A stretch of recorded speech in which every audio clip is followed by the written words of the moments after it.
Are you out and about? Yes. Okay, don't worry about it then. We'll talk to you later. Okay, alright, bye. Adios. Yeah, have them talking about guns in an airport. That'd be smart.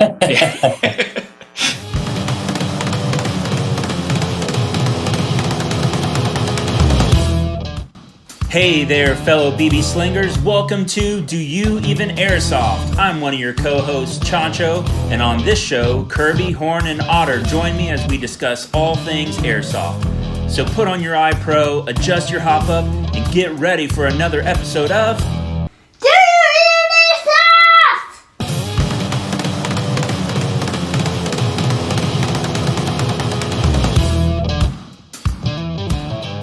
Welcome everybody to another episode of Do You Even Airsoft? I am joined tonight by Horn and Kirby. My name is Chancho. Unfortunately, Otter is not available tonight, but no worries. In any case, we will still have a lot of really good information for you tonight regarding kit and some different gear options to consider. An open question to you two. Oh, I know typically we end with the kind of the lightning round hot topics. But a first question for you two is, how much time should you give a new setup of gear and kit a try before it's time to move on to something else? I'd say at least one or two big ops, unless you have something major happen, like it's chafing or it's not sitting right or whatever. But you invested money into it, and you should at least try to come up with ways to make something work if it's not working the way you want. Don't dump a ton of money into it if it's not working the way you want. I kind of jumped around gear recently, and it was after each big op I would go, well, this didn't work the way I wanted it to, so I'm gonna try something else. And that's kind of the rule of thumb I go with, is give it a big op, like and see how it does in the heat or the cold, or if you're sweating, moving, crouching, crawling, whatever. Because if you do like a pickup game, you may just be standing in the woods, and that's definitely not going to try out your gear. So if you're talking about the main, plate carrier or vest or whatever, that's going to be likely the most expensive piece of it. I would say do your research beforehand. Try to make sure you know what you're getting yourself into, so that you don't end up with a really expensive purchase that doesn't make but a couple of ops, and you're like, man, I don't like this, I want something else. But it happens. Sometimes you think you know what you're getting into, you get it, and then it just doesn't do what you were hoping it was going to do, or it doesn't have a feature that you didn't realize you wanted until you got it or something. So yeah, I'm with Evan on a like an expensive purchase. Give it a couple. It doesn't have to be an op necessarily. Local game. Just give it some tries where you're out doing stuff. But an op is going to stress test a lot better than typically a local pickup game would. But for other things, so you get a specific pouch, or you get a particular way you're going to carry your pistol, or you're going to get where you're going to keep your medic rags, or your hydration or whatever. To me, there's typically, it either does well what I bought that pouch device thing to do, or it doesn't. There's not typically a whole lot of I can just tweak the pouch in some way to make it now do what I wanted it to do. That's typically not the case. So it either does what you wanted it to do, what you bought it for, or it doesn't. And so you can typically, after a game or two, maybe even after one round of a pickup game, you can be like, yeah, this pistol holster does not stay attached well for this particular pistol. It's not a good match. I need to find a different one, or whatever. I've had a couple of instances, like when I was trying to find a really good containment situation for the Mark 23, back before Noverts had his holster and stuff. I went through probably 3 or 4 holsters, and literally it's like one game, and I was like, yep, this is not going to work because of this reason. This thing is doing what I didn't realize it was going to do, and so I'm like, well, I guess I'm going to do something else. And so it just depends to me on what you're talking about, but yeah, in general, give it a couple games, see what you can do with it. I think it's interesting. Something I've noted specifically for my radio setup is when I first added the pouch for my radio, it felt uncomfortable And my first inclination was like, man, this isn't working. I need to figure out some other way. But when I would think through it, I was like, no, that is the best option. I need to reshape my muscle memory, kind of like get used to that. And there's kind of that weird balancing act between like, no, you need to reteach your brain what's comfortable and what you really can deal with, versus like, no, that's just not going to work. Like, yeah, I thought I needed like a dump pouch there, or I thought I needed an extra mag pouch there, but I've tried it. My brain cannot get used to it. It's not going to work. I need to go back to the drawing board. And that's such a fine line, I feel like. Yeah, and maybe even sometimes it's not, the pouch does what you want it to do, but you need to give it a couple different, I'm going to put it in a different spot, because like I had that with my radio as well. I stuck it, originally I was going to stick it right here, but then I had a really long antenna. So that was just sticking up in my armpit. And I'm like, this ain't going to work, right? I mean, so then I'm like, okay, well, where can I put it? Can I put it up front? Well, then the antenna's up in my face. And ultimately it ended up on my back, and I'm still using that same setup. But then that introduced a new problem, which was, okay, well, now that it's on my back, I can't adjust it very easily. So then I've got to make sure that it can go in the pouch and not need to be adjusted, which means I got to make sure that the, headphones and everything else is in a position where I'm not going to need to reach back and try to turn my radio on and off, or volume or anything like that. So yeah, sometimes it's just, let's find a new location, because the pouch is the pouch I want, but I got to find a new home for it. Horn, have you had any instances like that where it's taken just kind of some time just to kind of retrain your mind or your comfort level towards something to make it work? Well, when I went from that MPS rig to, which is a large plate carrier, basically goes to the armpits down and then wraps around. I went from that to the JPC, and it just felt weird. And if I had just gone off of first feeling alone, I would have just chucked the JPC. I eventually moved away from it, but I used it for, I think, about 2 years, and the only reason why I stuck with it was because, yeah, it felt weird, but it felt weird because it was different. It didn't feel weird because it was wrong, and that's why you got to put a couple games or a couple matches into it, is to make certain that it's not just something that you're not used to. I think for me, with like individual pouches, the problem was always when your gear changes a little bit, then you have to shuffle things around. And so the radio is one of them, because I eventually did get the long antenna as well. And when I did that, I had to shift it to a backpack. I just did that recently. And because where I had it before was fine, but then I added something else to my kit. And when I did that, it pushed the radio back, and now it's rubbing against the backpack. So, it's like little things. You make one little change to your gear, and it might affect everything in that local area. And so for like mag pouches and things like that, not really. The medic pouches, I think, is something I experimented with, is how large of a pouch do I want? Where do I want it? Do I want it easy access for me or easy access for somebody else? Odin, for the Odin speed loader, and for like dead rags or tourniquets or whatever. So for me, it's usually been pretty clear cut until I do some big drastic change.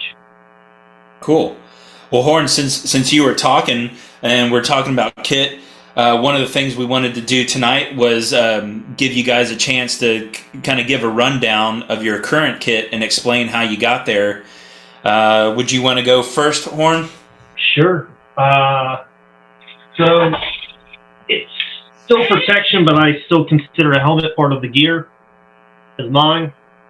It's just a regular bump helmet kind of, and just got a helmet cover for it, and I got like a deadlight on top. I found that if you have a deadlight on your body on the front, it doesn't keep somebody from shooting you from behind when you're walking back to respawn. So learned very quickly, this is actually worth a few bucks. Another thing I just added to it was I added a flashlight, because I found that having to turn my gun and point it to light something up is not as easy, especially if you have a longer gun. So if you're trying to get an objective, flip an objective, this is useful. And then I also got a fan unit on it. It's the X-Fog, and it worked well last time, and I just got the helmet cover to run it. What's really interesting about the helmet, though, is I don't run it with any strapping. I use full-seal goggles, but I use one of those buckle masks, the lower mesh masks, and that's what keeps the retention on my head. So just throw that out there. Everybody runs their helmets differently. I try to keep mine relatively light and cheap. That's why I don't have nods on it. That's why it's a reproduction and not a real helmet. Are the dead light on the back and then your flashlight, are they kind of one touch turn on lights, or yeah? Like, what are those like? Push button here, press it once, it's on. Press it again, it flashes. Press it again, it's off. And then the flashlight has you can have it extends out, so you can have okay. You can focus the beam or make it wide, and then you have one touch on. Press it again, and you actually have a strobe function. So if I knew I was going to be shooting at somebody, I could just keep the strobe on the whole time and just keep focusing instead of just having a strobe on my gun or whatever. So yeah. But I just did a lot of new gear changes, mainly because I got a bunch of new guns. But the main thing that I've learned that I like to do with my gear now is I like modularity. I have 8 guns now with different mag sizes, different mags. I got P90, MP7, an a Vector, Scar H, M4 pistol, you name it. So with all these different mag sizes, I have to be able to swap mags out. And then also, depending on the ops that we're in, I just got a tag-in launcher. So if it's an op where or just a match where I'm like, I can use the tag-in launcher, I'm going to need to have room for it. But then if I'm not going to need it, I don't want to carry that weight on me. So I compared to most of the people in our unit, I have probably the most modularity in my gear. I think that'd be fair to say, right, Kirby? Probably. I'm fairly modular too, but you're probably more so. Do you literally have like a separate panel for each type of mag size? I do. Yeah. So I'll just go ahead. So like, I just recently switched to a micro rig,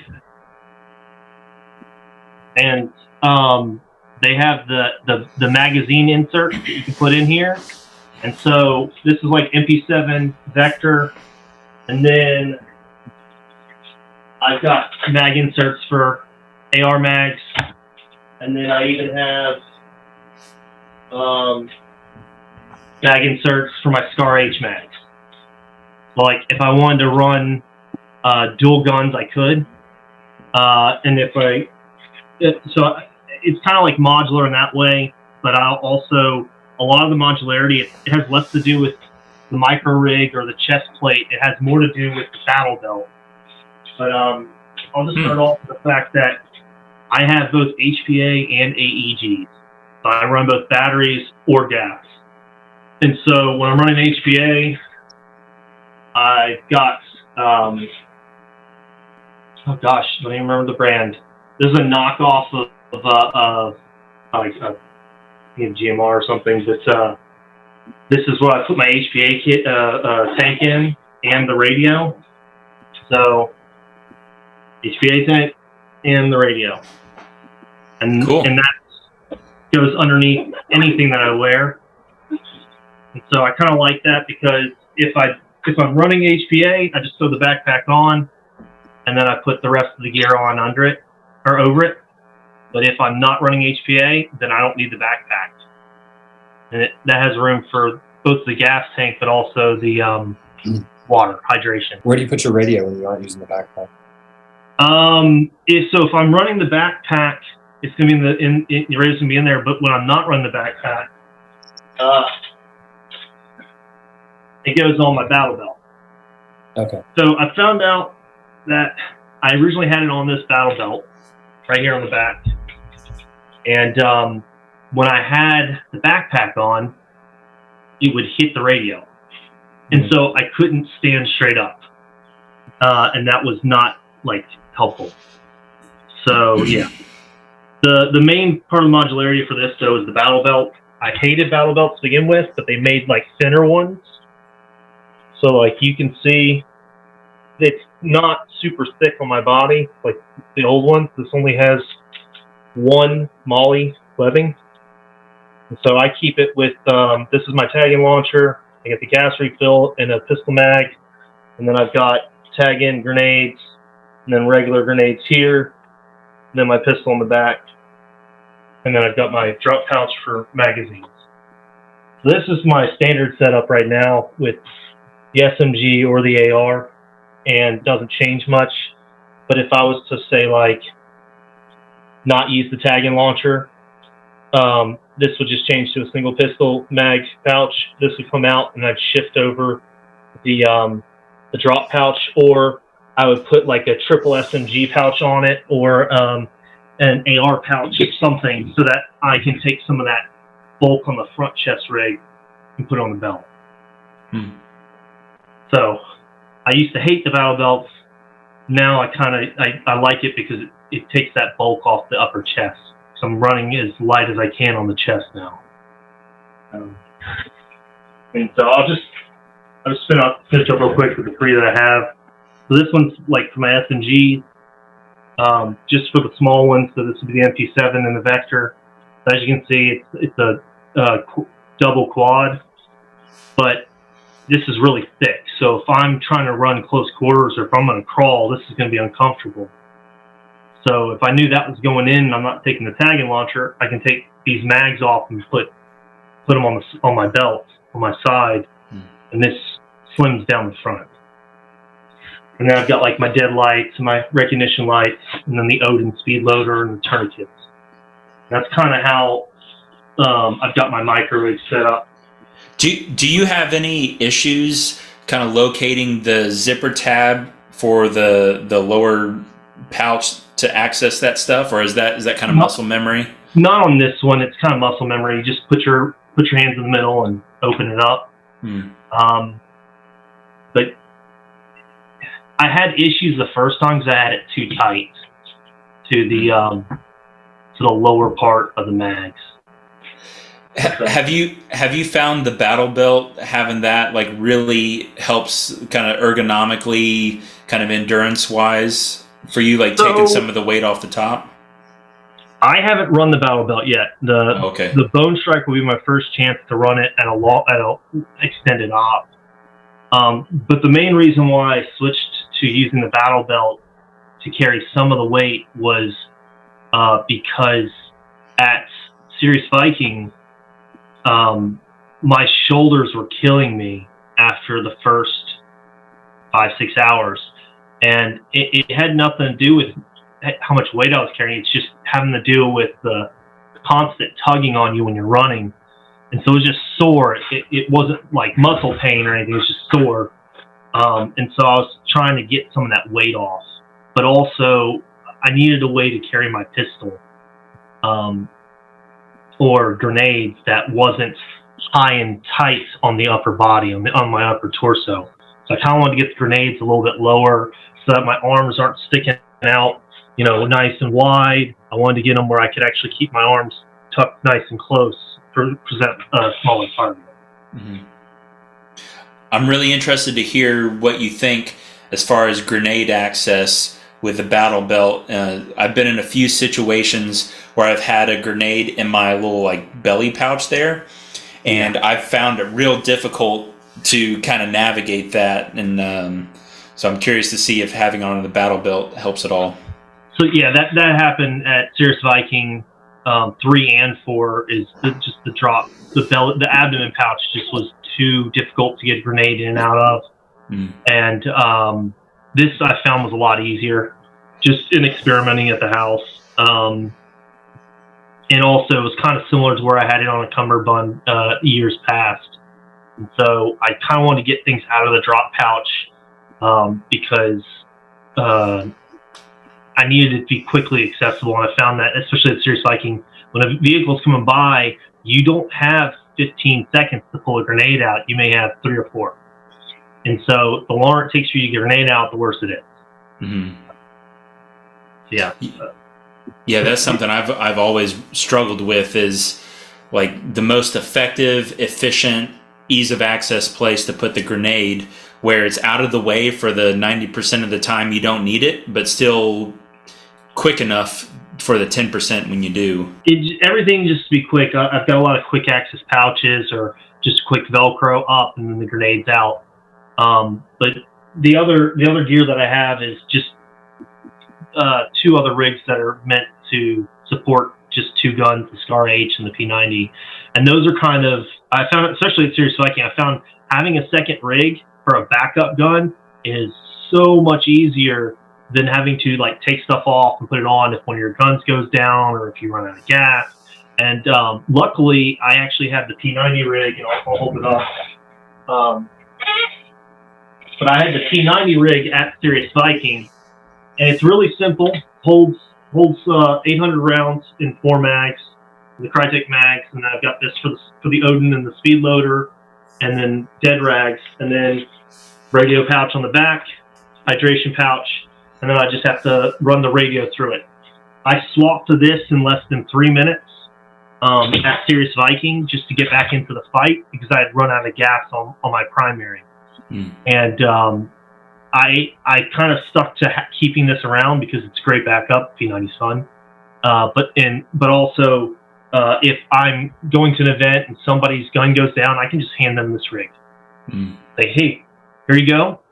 Load up the Odin, load up the speed loader, put the battery in, go. And so somebody else could borrow this for an event if they needed to get back into the fight real fast and in no time at all. And then the last one, I'm not going to hold it up, but it's just another small rig, and I use it because it has the larger pouches for the 308 Scar H mags, and that one also actually has some pouches in the front to hold tagging rounds and pistol mags if I need to, and that one runs off the same backpack. So backpack on and then rig on top of it, and that's for my DMR. Nice. And that's basically all my stuff. Everything else is just extra pouches to swap out on a battle belt. But Kirby, have you had similar experiences? Do you kind of follow the same mindset as Horn as far as like it's better to have another separate kit fully set up and ready to go versus trying to mix and match things? Yes and no. I agree with kind of the paradigm, but I've gone a little bit different route. So I give people kit and guns all the time, and so I do have second and third chest rigs and stuff for them to use that I'll bring if they need it. Just this weekend, I've got 5 people I'm arming with both vests and slings and guns and wow, face protection and all this kind of stuff. So I'm no stranger to here's everything you need to move forward, right? But as far as my own experience and what I like, I much prefer one thing where everything is exactly the same as it always is, and then I just swap out one thing. And I'll show that in a second. I was going to take you briefly through a little bit of the history. So everything's obviously not going to be attached to all of these things. But this was the very first vest that I used and loved it. It's just a mesh. You can see through the mesh here. It was super lightweight, super easy to use. This is when I was mostly doing pickup stuff. I would attach some pouches and pistols and stuff and a dump on the back. But I loved it. It was super lightweight, but it was just not, once you get into the milsim, it was just not enough rigid structure to be able to handle all the stuff that you tend to have on. After that, I went to this one, and what you'll know of me is I don't really care all that much about kit. I mean, I do a little bit, everybody does, but like I know Horn and Ben, they're much more about wanting things to be exactly the way that they like them. They like the look of things. They, got brands that they like.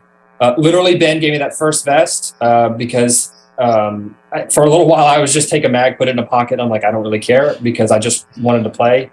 He gave me that one, and I used that for years. And then I literally in an airsoft deal, I was not trying to get kit. I just happened to be doing my buy sell trade thing, and someone was like, hey, I'll include this with this other thing for this trade. And I was like, all right.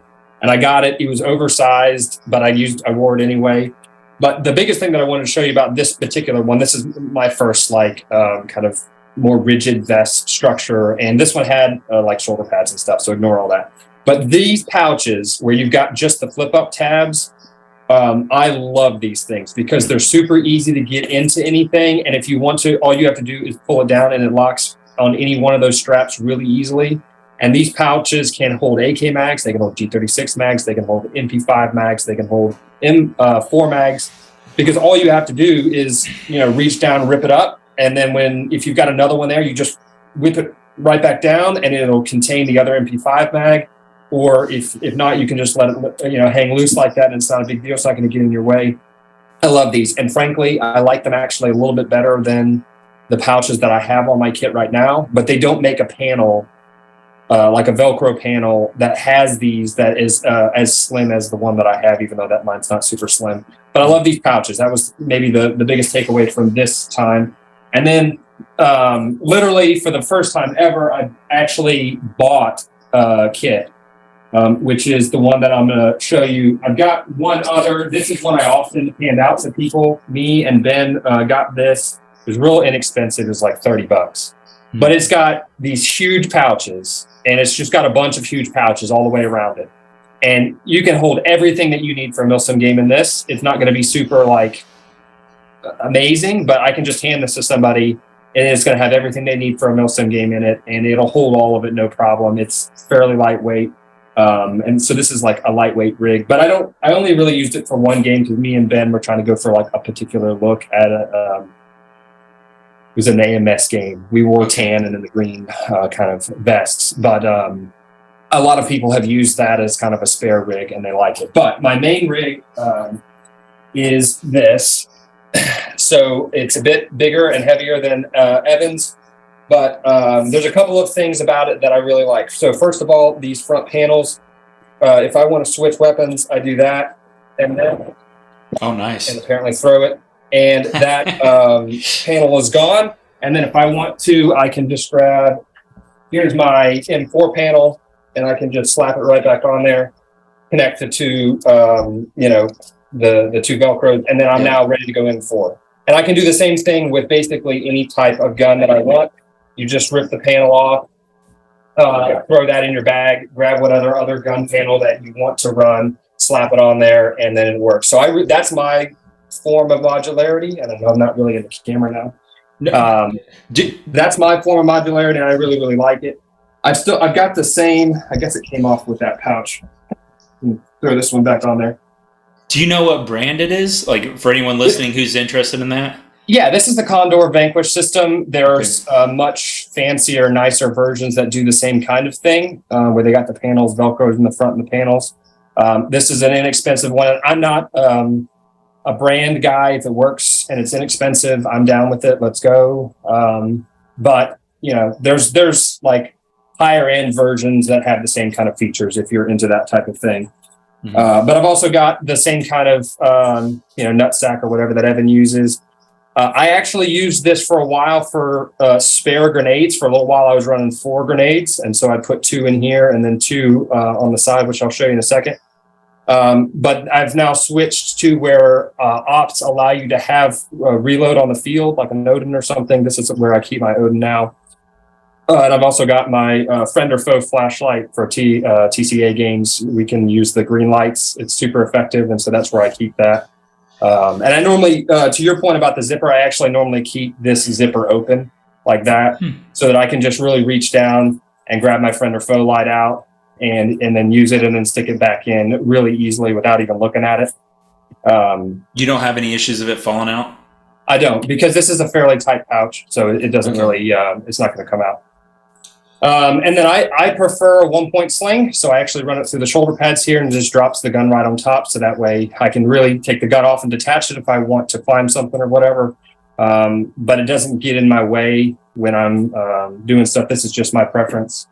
I've got my dead rag up here on this side. You just pull it out like that, and super easy to get in and out of. So then another bit of modularity, and I guess I'm going to have to I'll back up a little bit, is this right here. So this is the new, the Novrich pistol mounting system. Oh. What's nice about this is I've got an average Glock, and I've also got a Mark 23 that I use in different situations.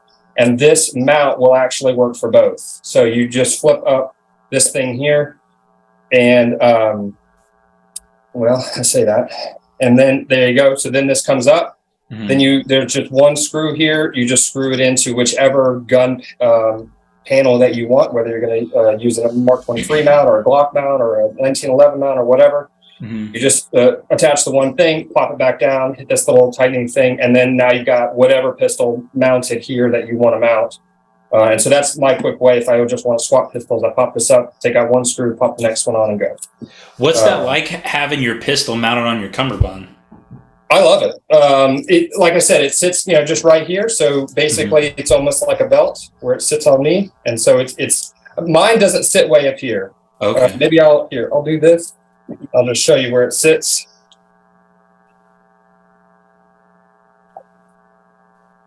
So that's typically where, I guess, so it is a little higher than I was saying before, but it sits right here, and it's not a problem for me. So I can pull off, because especially with the Mark 23, the pistol, I don't actually draw up like this. The Mark 23 comes off like this. It's just got one button because it's a trigger holster mount, and so you just press the button and pull it off, and so it works really well right here. The Glock is a little bit more difficult to pull up, but it works fine for me, so I like it. And then I was going to show you the other side here. So this is where I keep my normal grenades. There's two. These are quick access where I can hold two. They don't hold the round ones, but they hold just your flash grenades, which is my preference. And then what I would normally do is I would hold two here, and then just grab and throw quickly. But then if I use those and I have extras here, then I'll just rotate these out of here and then stick them on my side. That way, in the heat of the moment, I'm not grabbing down here, I'm grabbing on the side. But then I have extras if I need them. I can just pull them out and then reload basically my side pouches. Then on the back is where I've got my radio.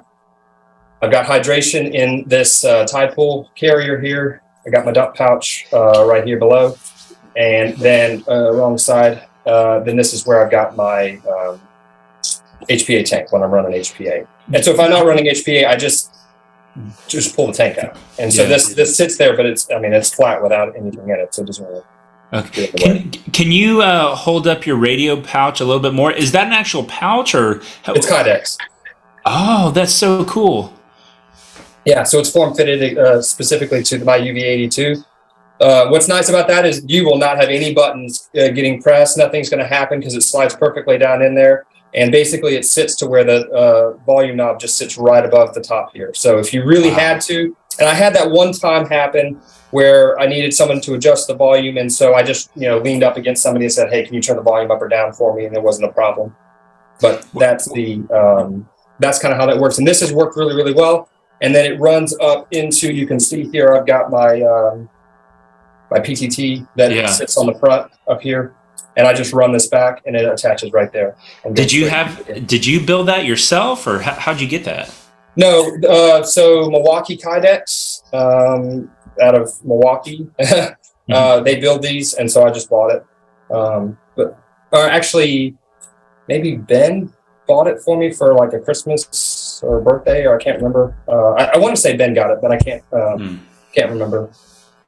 But that's that. And then I'm trying to think if there's, and so then in the front here is where I'll put like my map, or if I've got if I'm running squad lead or something, sometimes I'll bring a notepad and pencil if I need to take notes or write some things down or whatever. Mm-hmm. I just shove all that into this, and I've got a zipper pocket on that, so you can just slide that across on the front there.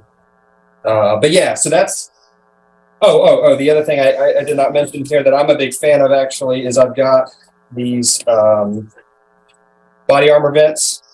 So what this basically does is it gives a layer between where you're sweating and your kit. It's got ripples here that basically provide channels for the air to flow. It's not to prevent you from sweating, but it's to get that sweat out so you can constantly get fresh sweat, and so that you're able to stay cool even though you're hot. And that works really, really well. And you can see here, I've got this on. I wore this for a reason because it is part of my kit.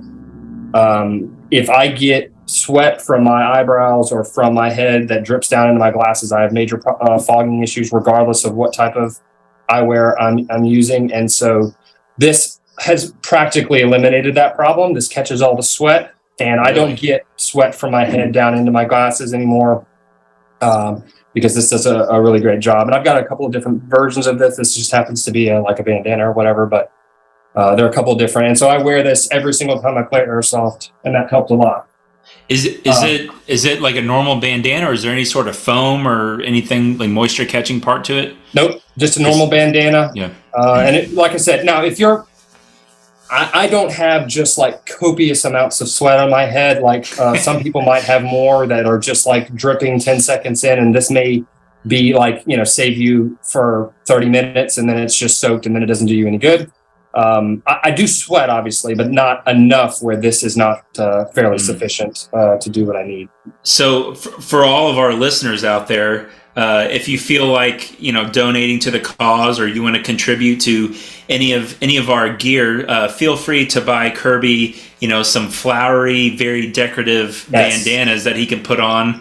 And in fact, if anyone listens to this and decides they want to contribute to the Kirby Headgear Foundation, and they buy him, say, like a pink or a flowery one, we will hook you up with some sort of prize or special guest appearance or something. Just let us know that you heard about this from this episode. Let us know what you provided, and we will hook you up big time. So zero monetary value, though. Yeah. So the last piece of my kit, as Evan said, is part of my kit as well, is my helmet. So I've got the mesh mask that's attached to my helmet here. So everything that goes on my head is attached to this. I can just set this on my head and I'm ready to go. That's one of the things that I really like about wearing a helmet. It takes my eye pro, and it also helps to keep things from being pressure on my face. One of the problems I had was the mesh mask was putting pressure on my face. The eyes were putting pressure on my face. And then the longer you play, the more that pressure gets to you. So what this allows me to do basically is set it up perfectly where the goggles barely sit on my face. They're applying almost no pressure. They basically just perfectly are at the right tension to just sit right here. They don't move. They're just enough touching to where you're not moving. And same thing with the mesh mask. It's set up to where it sits just perfectly on my face. It even has just a touch of movement in it, but not enough to cause any kind of chafing or anything. And so I really like that. And then one thing that I really just got at Christmas is got it for Christmas is the Novrich fan unit. I don't have a lot of fogging problems, but I wanted to adjust it so I could change how the eye pro sits on my face a little bit. And so one nice thing about that is it's actually detachable here. It's got magnets on the bottom of it, and so it just quick detaches to your goggles in case you need to take the goggles off for whatever reason. You don't have to refit hoses. The hoses don't actually go under it or anything; they go straight into through the top. But like Evan, I've got the dead light on top. I've got my Kirby patch, and then obviously I found that this really helps when people don't know who you are. They tend to just say, hey, you, or whatever, and the communication can be a problem. So I've got my name Kirby and my name Kirby on my vest, so that when people look up, if they want to talk to me, they can just, Kirby. I don't have to know who you are. I can see who you are. That personal identifier helps. And then actually, like Evan, it's just not on here. I've got a flashlight that sits on my side rail as well. But it started malfunctioning for some reason. I think I'm going to have to get another one, and that's why it's not on there right now. I've had it for, 3 or 4 years now, so it might just have seen better days. But yeah, so that's kind of my kit there, and it served me pretty well. But like I said, I'm more the if something isn't perfect, just deal with it, get over it, and don't let it get in your way. Don't get too caught up on fixating on every little thing of my kit. Maybe even to my detriment sometimes. Ben and Evan have helped me to get a little bit better. That's definitely true. The difference between Gene is he found something that works great for him and he stuck with it, and I've kind of like danced around. I actually put on my gear real quick just so you actually see a better picture of it. But Mhm. I switched from larger vests to a micro rig over time. I actually like it because, unlike Gene, I do sweat a lot. And so the less surface area that I have covered, the better. And so if Mhm. you look to my sides are completely clear. That breathes better. This breathes really well because I only have this much space that's touching. And then I've got the backpack back there. And then, so like, when it comes to that weight I was talking about, the battle belt slides right on. Well, would if I had it on right. But Gene has his pistol. His vest sits a little bit higher up. My old one sat really high up because it was a JPC, so it rode pretty high. And so I kept on running into my arm would hit my pistol right here. So that's one of the reasons I swapped to the battle belt, so that I can easily access my pistol, and I'm not bumping into it all the time. I can put my arms at my side. I can run. I'm not hitting anything on my gear. That was an issue I had with the JPC and the cummerbund that went around it. Mm. But, Horn, what's been the kind of peskiest piece of your gear that's taken you the longest amount of time to get to where you want it to be? ooh. I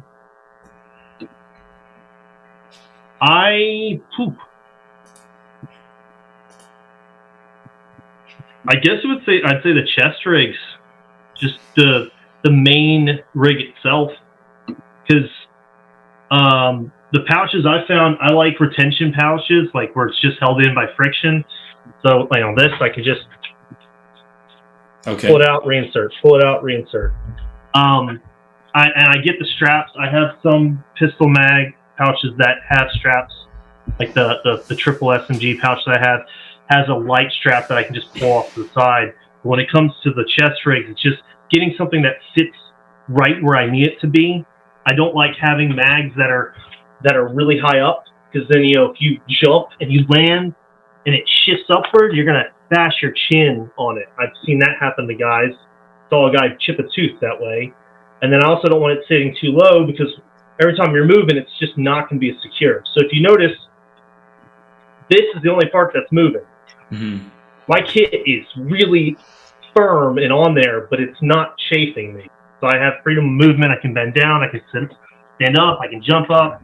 Mm-hmm. And that was the hardest part, was getting something that didn't move, but also wasn't bulky. And I don't like bulk anymore. I used to like it because I could carry a bunch of stuff, but there are better ways to carry stuff. There are other ways you can carry things that you need, and that's why I switched to that battle belt. Cool. Kirby, go ahead. No, sorry, you're going to ask a question? I was going to ask you next, which is the piece for you that's been the peskiest to get settled how you like it over time? Yeah, mine's the radio. I'm going to comment real quick on Evan's thing. I used to run a battle belt for 1 or 2 ops, and I'm, as you can tell, a pretty skinny dude, and my hip bones are like really pokey. And so I found that if I had any type of battle belt on for more than 5 or 6 hours, it was fine for a while, but by about 5 or 6 hours, I chafed so bad. It didn't matter what type. I tried like 2 different battle belts. I mean, so that maybe there's one out there that would work, but they all did exactly the same thing. Worked for a little while and then chafed after so long, just because my hips are so bony and kind of pokey. But anyways, I would say for me, it's definitely the radio. I still haven't 100% gotten it. And it's not the radio itself. I like the pouch that I have. I like the PTT that I have. But it's really how going from the PTT to my headset, because I want the ability to hear ambient noise, directional ambient noise. I used Howard Lights for a while, and one of the problems I had with those is you would hear things, but I had no idea which direction it came from. And I play a lot of wooded gameplay when I'm around here. And so in woods, being able to pinpoint, a crack of a branch is everything. It can be the difference between survival and death. And so I found myself constantly either taking an ear off or another ear, and then I would hear out of one ear and I'm like turning around like this, trying to pinpoint a sound when I wish I didn't have my ears encumbered. So then I was like, okay, well, maybe I'll go for a different hearing solution. For a little while, or for a lot of it, I was going with just the PTT. But then if I'm in a secret stealthy situation, someone's like, where are you at, man? Coming through the PTT. And then all of a sudden that gives away my position. And so like in stealthy positions, I was turning my radio down and then turning it up and then turning it down. But if that's on your back, that becomes a really, a problem. So you really need like a headset where it can do that. And there's a lot of great headsets out there that have some of those things. But the other issue that I have is I've got, now that I'm in command a lot, I'm on 2 different channels, sometimes 3. Sometimes I actually have 2 channels on one radio, and then I carry a second radio with a 3rd channel. And I'll just have a shorter antenna on that one and stick that one like in one of my mag pouches. But I've got to be able to have a PTT that can talk on both channels, because I don't want to have to get my radio out, hit A, B, change channels just to do that. So I need a PTT that can talk on both A and B channels directly, listen to both channels, get that sound where it's not just blaring out of the PTT and into ears, but then I need those ears to be able to have bidirectional sound. So that is still a problem that I have not 100% solved. I've had some things that work okay, some things that are that don't work at all, and I've had to change away from them. And so that's still something that I've not found. But outside of going and paying $200 or $300 for bidirectional ambient noise headphones, those I'm sure would work. But I also am, as I have said, I'm not a big fan of spending a ton of money on something unless I have to. And I don't know, that's a lot for some headphones. But yeah, that's what I'm still trying to figure out. I've got a couple of things that I think might try next, but I find myself less and less at Milsim in sneaky situations because I'm the squad leader or the platoon leader or the company commander. And so I'm mostly the guy in the back on the radio and person yelling at people where to go. And so everybody knows where I'm at.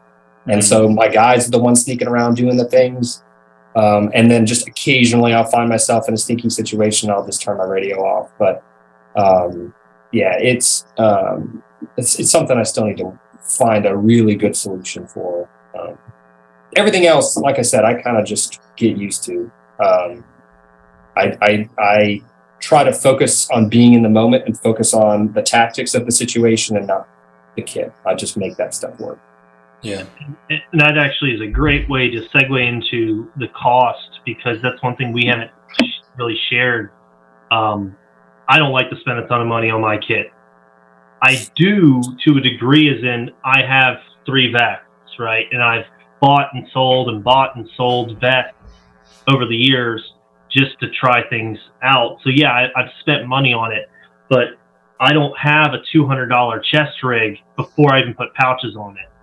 Some people do. Some people like it. Some people like to get a dual purpose rig, where it's like, well, if I ever need to use this in real life, I can use this in real life. Well, that's not me. I know that's not Kirby, because you want to be able to invest that money into the gun, the vents, the BBs, the things that allow you to play instead of just a piece of gear that's going to make you look cool. That's just my personal opinion. I think for my P90 kit, when I put everything together, I spent $50 on it. For the Scar H, I spent $30 on it. And then for my micro rig with the backpack and the battle belt, I spent $150 on it. That includes the pouches. That includes the stuff I previously invested in. The backpack wasn't super cheap, but it wasn't ungodly expensive. Backpack was like $35. The chest rig was the most expensive. That was $70, but it came with pouches. Some of the drop-in pouches were like $15, $20 for the friction, for the Kydex pouches. And I have really nice shoulder pads. There's like $10 each. So like little investments over time, you can improve your kit over time. You don't have to just spend all this money at once, nor do you have to spend a ton of money. I mean, when I started out, I had a cross-draw vest, with the 3 pouches on the right and the cross-draw vest, and then the pistol pouches on the left. I used that for like 2 years. And then I moved to another rig, and then I moved to another rig. And over time, as you change guns or figure out that, hey, this is just not working for me, or I don't like the way this looks, you can, invest money into it. But we're talking about gear, and all you really need is, if the gear that you need to actually play whatever you're doing. If you're doing pickup games, you just need pockets, and unless you don't like getting shot a lot, then maybe get a big chest rig. At this point, I don't care if I get shot in the side; it's gonna hurt. Yeah. So I go with the micro rig. But before, when I first started out, and you're getting shot by some high powered guns, like I kind of want a little protection. Now it's like it's just part of the game. Mm-hmm. So there are different reasons to buy gear, and you just have to pick which one's right for you. Yeah. So if money wasn't an issue, what is something that you would get for yourself right now if you could? We'll start with you, Kirby. Money's no issue. I would probably get the headphones that are bi-directional, ambient noise and all that kind of stuff. I think they're $200 or $300. But it would solve that problem for me. I could have my headset connected to my PTT. My problem is solved. That's probably what I would do. Maybe I would also get the better, nicer, non-Condor version of the Condor Vanquish, system that I've got, where it's got the panels on the front, and I go to work every day. I've got I don't want to get a ton of bruises and stuff. I don't want them on my arms and legs and chest and all that kind of stuff. I mean, it's fine if they happen; it's part of the game. But I do prefer a lot of protection, and it's almost a mental thing for me, because if I've got full kit on my face and I've got full kit on my thing, I have zero qualms with walking into a room and getting point blanked by an SMG 30 rounds. Mm-hmm. I'm like, that wasn't great, but it's fine. Whereas if I was wearing a micro blade, I got 30 bullets across the chest up here, and they just bruised me left to right, I would not be happy about it, and I would probably yell at somebody, not because I should, but because it's just the heat of the moment, the pain. You're just like, I said hit, Yeah. Whereas I can walk in there and I'm just like blasted. I'm like, ouch, hit.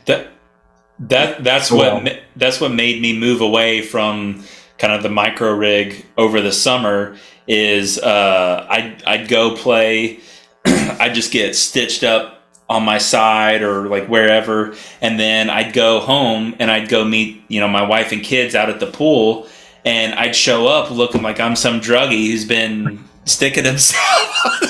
And it's just like, look, I look so bad right now. Let me give you a piece of advice. This is a big secret to run a micro rig and not have that happen. Don't get hit, right? Get shot. Play better. It's funny because I had that same mindset, and I've kind of shifted to the micro rig because I like the more fluid that I move, I found the less I get hit.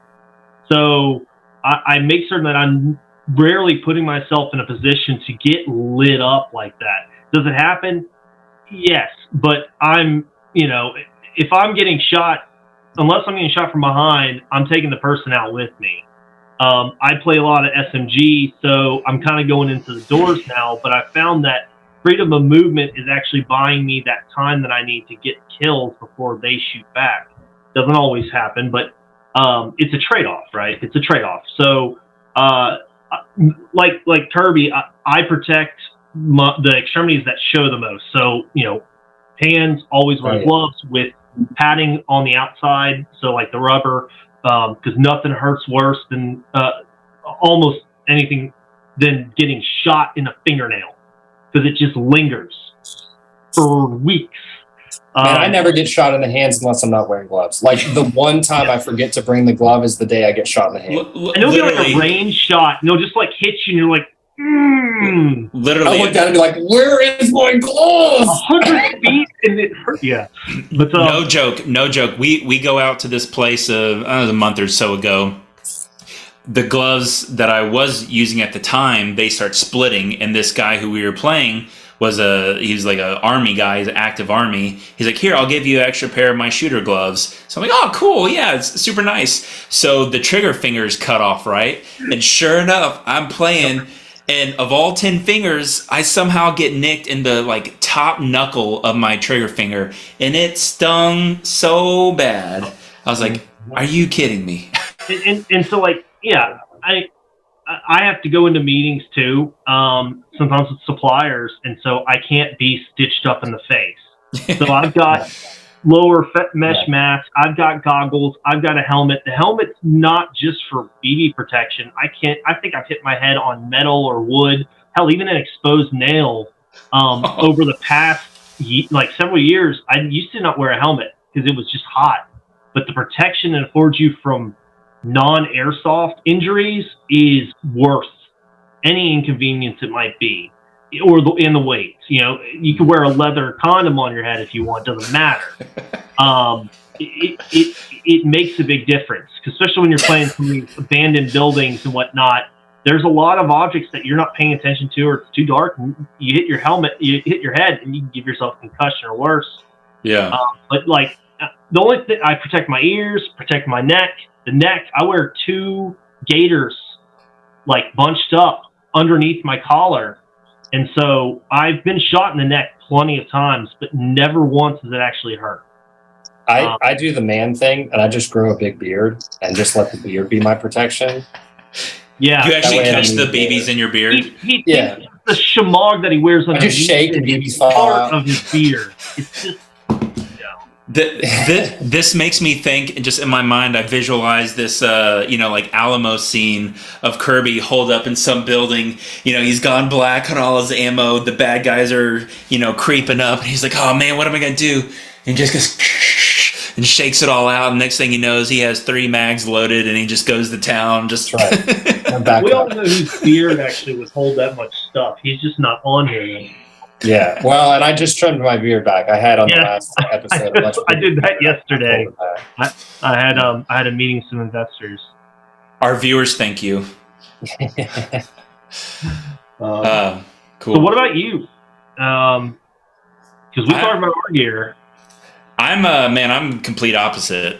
To be honest, I prefer I'm 6 foot, 6'1", 215 pounds, and I dive around a lot. I get super competitive and in the moment, and when our team's struggling, a lot of times I've gotten to where I'm one of the first ones to kind of go diving ahead, and I have not learned how to slide yet, and so I fall a lot. I roll around a lot. I just go banging into stuff, and I need a durable kit. So I have, I won't go into all the specifics, I guess, but I have a fairly durable plate carrier.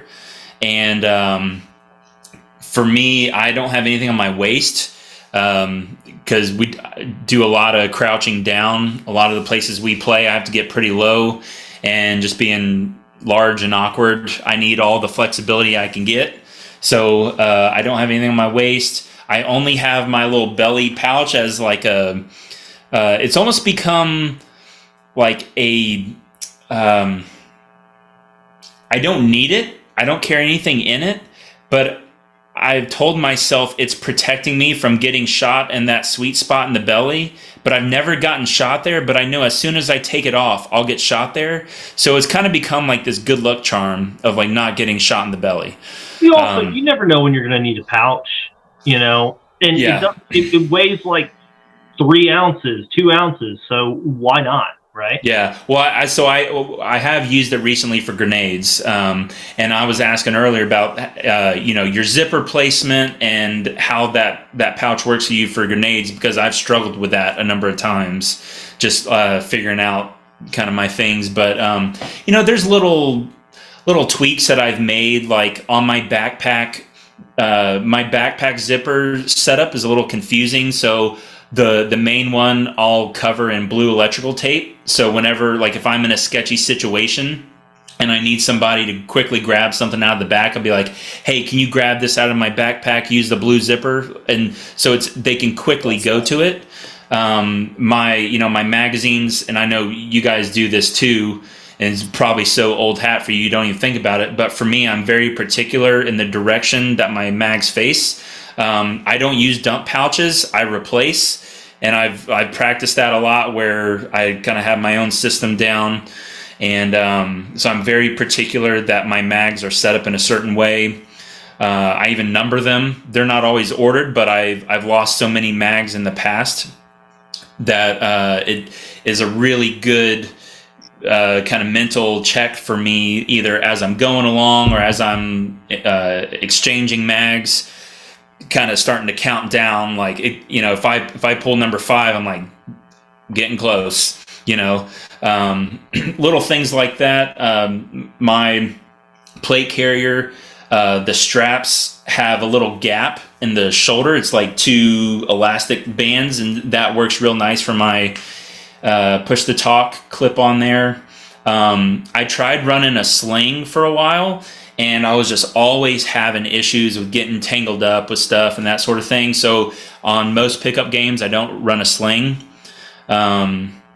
And the headgear has been a big thing for me. So just being a little taller or like a little bigger, a lot of times I get shot in the head. So I've tended to, I don't use a helmet, because my helmet sticks up. It's just like another extra inch or 2. And so I do like the balaclava, because it has a built-in mouth guard. And I do the balaclava with a hat on, and then I've been wearing my Howard lights on top of that. But I've been, similar to you, Kirby, been struggling with that. I miss out on a lot of like the smaller directional clicks and sounds, and but it's become one of those things, right, where it's like I've gotten used to wearing it, and I'm afraid that as soon as I take it off, I'm going to get just drilled in the ears, and I really don't want that. The other thing you got to remember is, so I had Howard lights. I gave him the Ben, which I think he gave to one of your teammates. And that was, I had them on, and then the next event I ran a single earpiece headset, and I forgot that I didn't have anything on the left-hand side, and I was in a room smaller than this, and a grenade came in. Yeah. And then another one, and then another one, and then another one. So luckily, after the first grenade went off, I covered my ears, but it was so, it's a lot of pressure, a lot of sound. Definitely. And it just like blew my hearing in my left ear for 15 minutes. I could not hear the little things. There was still a little bit of ringing, and I was like, man, yeah, I lost some hearing. For somebody who's protected his hearing as best he could, I was like, I just lost like 2 years of hearing off of that. Yeah. Not really, but you gotta. There's that trade-off, right? It's like, do I want to protect my ears from hearing? Do I want to protect my ears from physical damage, from getting hit? Versus, do I want the enemy to not be able to hear stuff through my squawk box, right? I have a squawk box. I just went back to a single ear headpiece, and I've gotten really good at just bringing my non-shooting hand up to my ear if I need to, and still holding the gun up. But you got to make that trade-off, right? That's the whole point about protection is you can't have all the protection you want and then have the freedom of movement or comfortability or whatever. Definitely. Yeah, definitely. I feel your pain. It's a quandary. It's like, where's that sweet spot that I'm okay with the trade-offs with the benefit? Yeah, and around the time when I got the Howard lights, my role on the team was changing, where previously I was kind of like the third man in the line or whatever, and I was kind of, Ben got the LMG.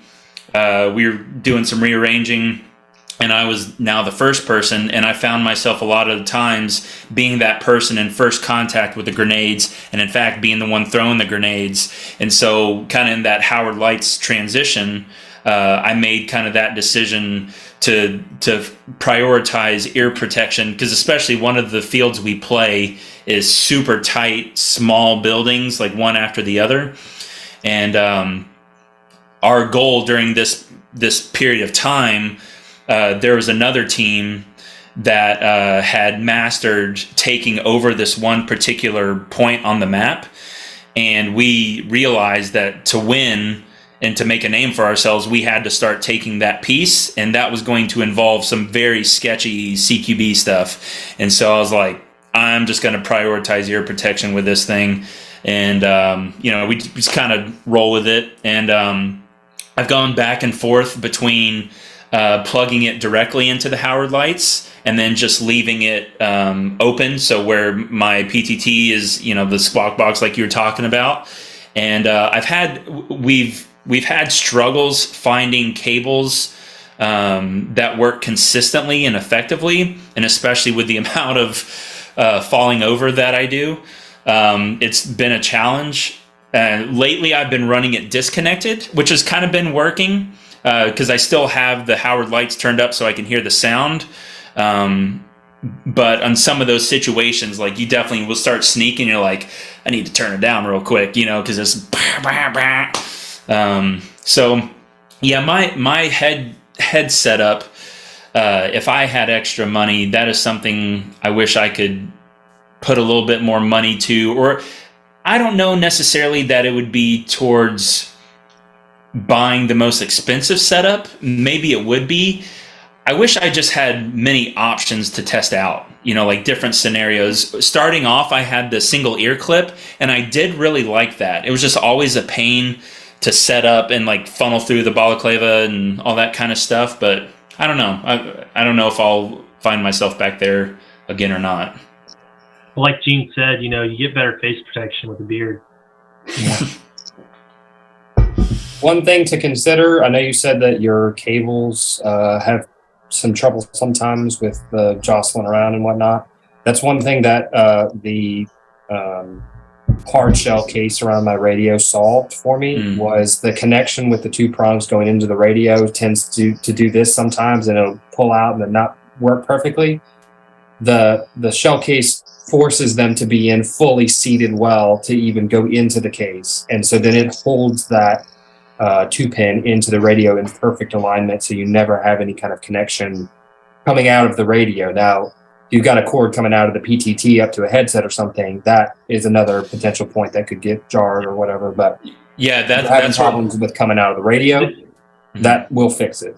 So initially, you're talking about the aux cables, right, Chancho? The aux cable going from your headset to your PTT.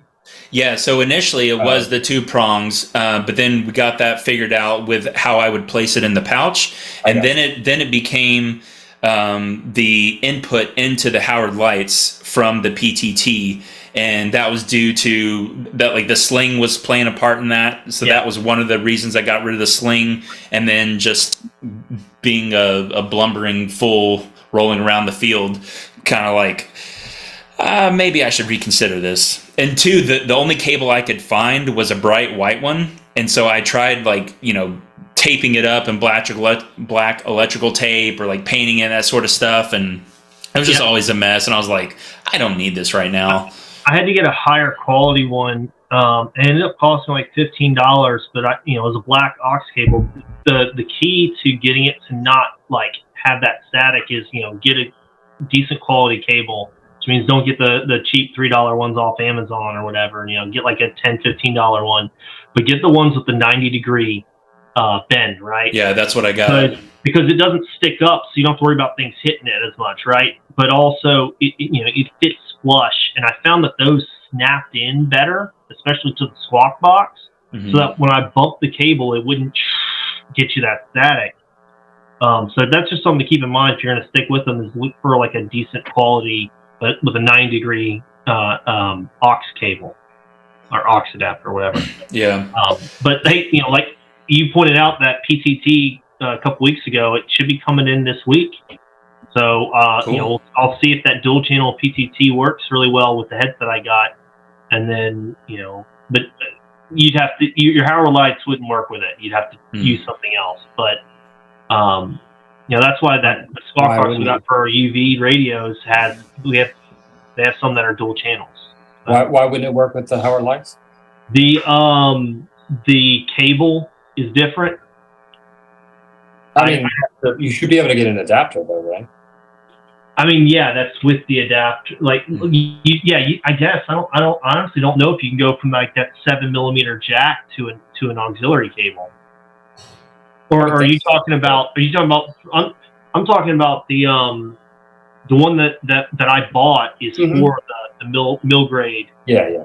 I would think you could get an adapter down if you really wanted to, but not like you need to. One thing that was really interesting for me to learn about as we were going through the headset process is learning about the importance and the role that each little ring around the jack on a cable plays, and how you just learning, like, if you see like a single or double, it's only for audio or listening, and you're looking for that third ring to be the talking function. Just learning a little bit of the electronics on it was pretty fascinating, and just it was amazing to see how many options were advertised out there as could fit when they really can't. Yep. And when you start, it's just all about counting those rings and understanding the touch points and the connectivity of those different things. It was pretty fascinating. Yeah, agreed. I had that trouble when I was trying to first set up my Howard lights with the PVT. I could not get the audio and the talk features working properly. Yeah, it's a big annoyance for sure. Yeah, and I think for me, the biggest thing that I focus on currently is just durability. Just like from the fake suppressor, that I have on my gun, to even my light, like where I place my light on my gun, what things I have on my gun, on my gear, and just like on one of my pouches, I've just been lazy and I haven't completed this process, but on one of my pouches I have the inserts, and man, that makes such a difference. On my rig specifically, like the front left pocket was a little tighter than the others, and that's the one I decided to put the mag insert on.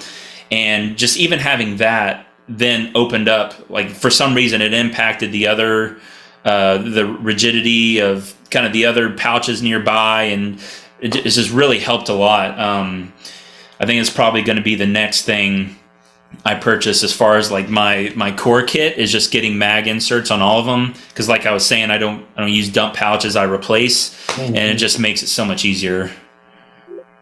Yeah, those kangaroo inserts are fantastic. Yeah, because you can reindex the magazine like that.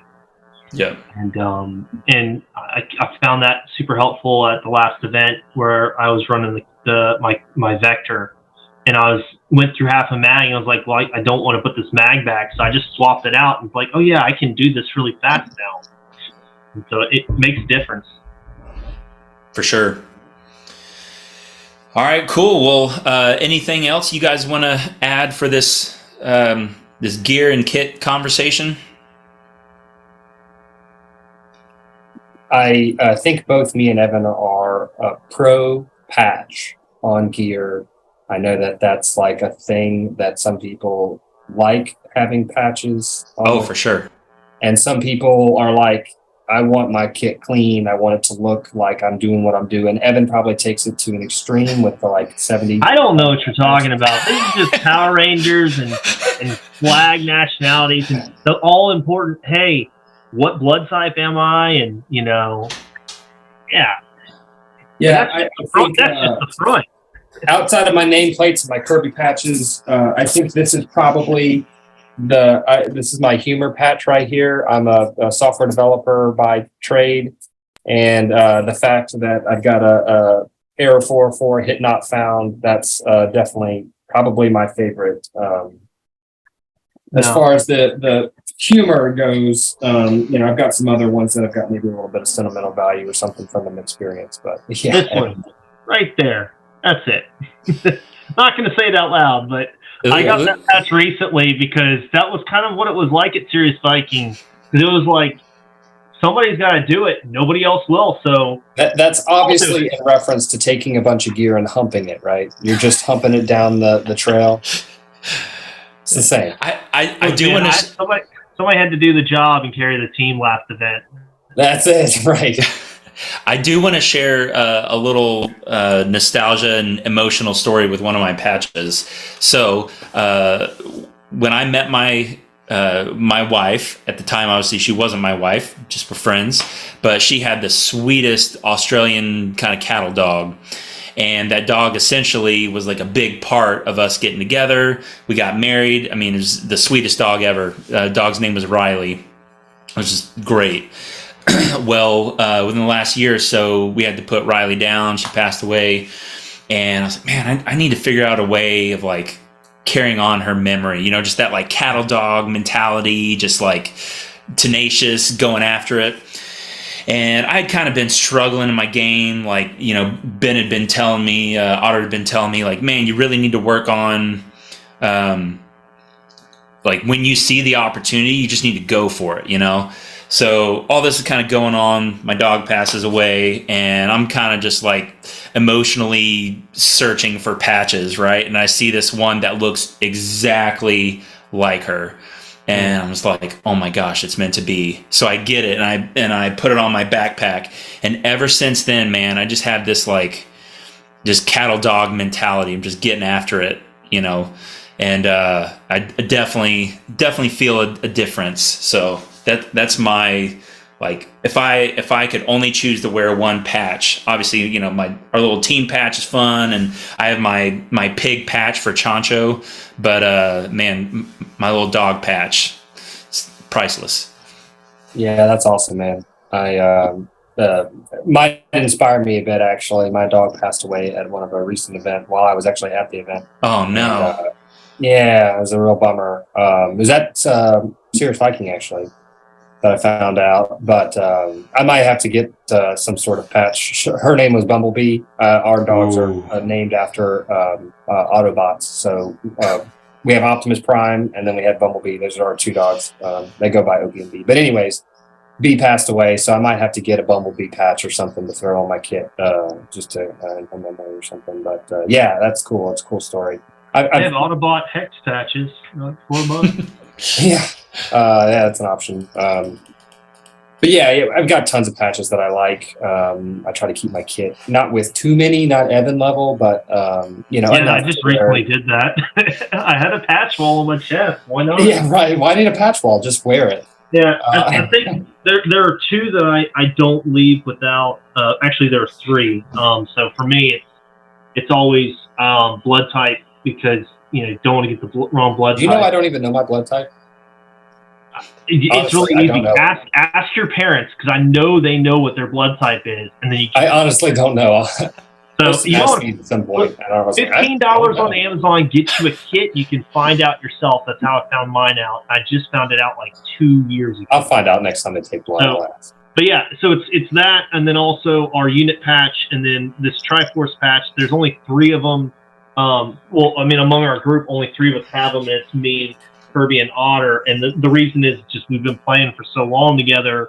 There were a couple events that we went to where it was just the 3 of us, and we got into this groove where we didn't say a single word, and we'd squad wipe people. And so it's kind of like, the Triforce, each one of us brings a little something different that when you're working together, it just destroys everything. Yeah. Nice. So cool. Well, guys, it's been fun chatting tonight. Thanks for sharing your gear with us. And everyone, hope you've enjoyed this episode. If you have any questions or further comments about our gear, feel free to put comments in the comments section. We'll get back to you as soon as we can. And thanks for spending some time with us. And with that, we'll catch you next time.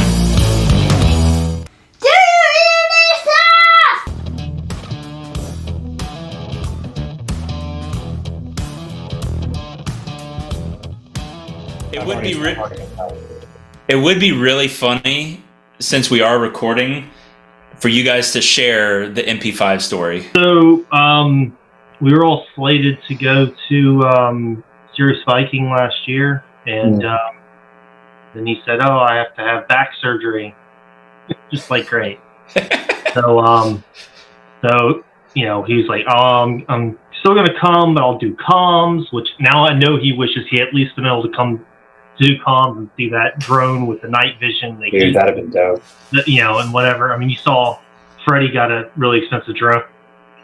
Yeah. So, but yeah, so he's really bummed about it, and because of that, he wasn't able to get the ticket. And so it was like, well, he's bummed. He's out money, and there's a guy who I've bought a couple of airsoft guns off of for cheap on Hop Up or through Hop Up, and I saw that he had just posted an MP5K, brand new, nothing wrong with it, and He was selling it for like $160.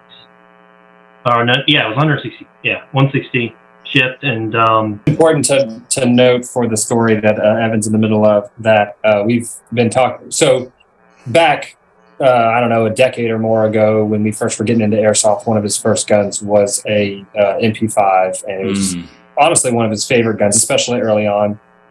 He loved that little thing, and then ultimately switched to a P90 and other things. But so he'd been talking about getting with the entrance of SMG class and all that. He'd been talking about wanting to potentially get an MP5, MP5K specifically. And so that had been a discussion for like the last few months prior to this. Even more than that. I think it was going for like 6, man. Yeah. It was like I want to spend money on something else and this and that. And so I saw it and I was like, real quick. Can you explain the difference or the explanation for the K variety of the MP5? I think it's German for short. That's a guess. Whatever K is. Basically, the difference is there's instead of your standard kind of stock, whether it's the collapsible stock or your full size stock or something, it uses a different butt plate and different stock. Really the whole back of the gun. It won't even accept the stocks from the other variants. But it's the K is typically no stock at all. There's a PDW version of the K that's got a folding stock or another type of stock. But then the front of the gun is also shorter. So it's not just the butt of the gun, but it's got a normal, like the normal MP5's got a normal length barrel, but this one's got an even shorter length where the barrel, I mean, it's maybe this long on a normal K. It's like super, super short, which makes it a really good, like a sniper sidearm or something that you're going to run with a second, like an LMG or something like that. Works really well. And then if you want to primary it, you do that PDW version or something where you just throw a folding stock on it where you've got a little bit of, shoulder support or something, and then you can run it as a primary and then run one. So. And the K stands for Kurz, which is German for short. There you go. Cool. So yeah, I know this guy bought some stuff from him to flip, and he gave a good deal. He gave us a great deal on it, and so we were going to have it just sent to Ben directly. And then I don't know if it was me or Gene. I don't know who said it first. I was like, hey, what if we, like, he's not going to know who it's from, you know? He'll figure it out eventually, but he's not going to know right off the bat. He's going to be confused. So let's have it be like a note written in a girl's handwriting. So, like a message that was supposed to throw him off, and we got his wife involved, who was supposed to act all mad and jealous, and who's this? What about a great night, And yeah, right. So I got the guy said he'd get his wife to write the note and all this and that, and sent it to him, and got out really fast. Got there in like 3-4 days, and we just got like. It was like, thanks for a great night, or what was it? Yeah, something like that. Yeah. And we just got like this confused message. So literally, a gun that's known for being short shows up anonymously, says thanks for the great night. Yeah, from Tennessee, from Tennessee, So it's not from Gene, it's not from me, because it's not from the states we live in. It's from Tennessee, and so it had to be confusing. Yeah, unfortunately, I don't think it was. The duration of the joke was not as long as I think we and Evan had hoped for. It wasn't like this back and forth with Tori. Like, it wasn't me. I don't know what's going on. I think he had a moment of like, what? And then kind of put 2 and 2 together. I mean, he's a smart dude, and he was like, okay, I didn't actually have relations with some chick, so this has got to be from somebody else, and obviously it had to be from my buds that know I wanted to be 5K. So yeah, it was short lived, but it was fun nonetheless. That's funny.